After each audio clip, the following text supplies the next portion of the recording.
Juster aan het eind van de middag krijgt het personeel het nijste jaren. Meer dan 40 collega's matten eruit.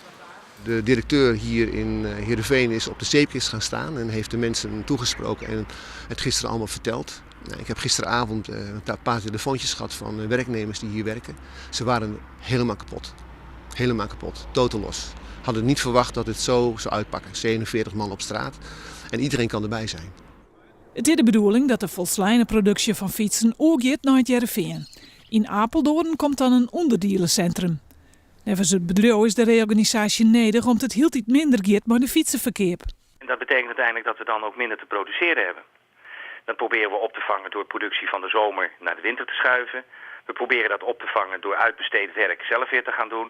Maar op een gegeven moment kom je op een zodanige bezetting, ja, dat je gewoon in 2 fabrieken die we in Nederland hebben, dat we gewoon te weinig werk hebben voor alle mensen waar we vaste contracten mee hebben.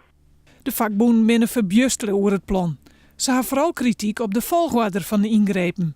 Eerst mensen eruit en daarna mensen verhuizen van Apeldoorn naar het Heerenveen.